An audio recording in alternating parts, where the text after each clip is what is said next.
Ben ritrovati dalla redazione. Previsto traffico da Bollino Rosso per oggi dovuto sia al bel tempo che a eventi quali le Frecce Tricolori a Jesolo, il concerto del cantante Ultimo Lignano Sabbiadoro, oltre alle prime partenze per le vacanze. Potrebbero transitare più di 194.000 mezzi sulla rete di autostrade Alto Adriatico, con traffico particolarmente intenso e possibili code o rallentamenti sulla A4 in direzione Trieste al mattino e al pomeriggio, in prossimità degli svincoli verso le località balneari, nel tratto a due corsie San Donà di Piave e Portogruaro, in uscita alla barriera di Trieste-Lisert, in direzione Venezia verso le località balneari al mattino.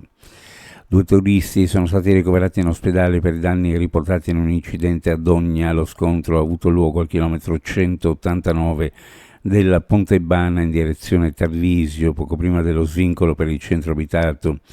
A farne la spesa 2 cittadini austriaci, un uomo del 1989 e una donna del 2002. I due stavano percorrendo la strada quando una Fiat Panda guidata da una donna del 72 ha svoltato a sinistra. Forse ancora nel mezzo di un tentativo di sorpasso, le due moto non sono riuscite a sterzare in tempo utile e a mancare la collisione. L'uomo si è procurato delle fratture multiple ed è stato trasportato in elicottero al Santa Maria della Misericordia di Udine, mentre la donna è stata soccorsa in ambulanza e condotta al poliambulatorio di Tarvisio. Ritornano le guardie giurate a bordo degli autobus a partire da questi giorni e fino a dicembre.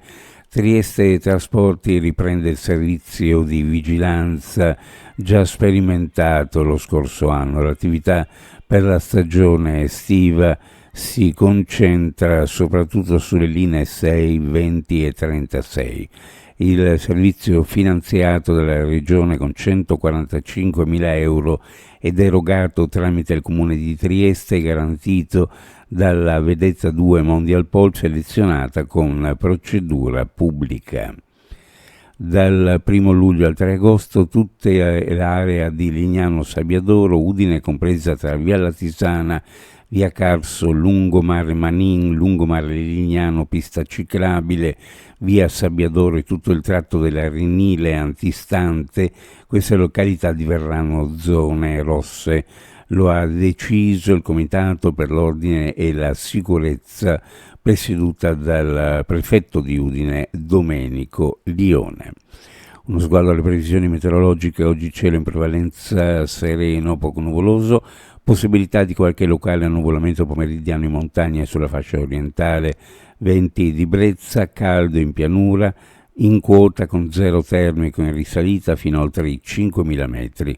Temperature minime in pianura fra 18 e 21, le massime fra 32 e 34 gradi, sulla costa minime fra 23 e 26, le massime fra 28 e 31 gradi centigradi.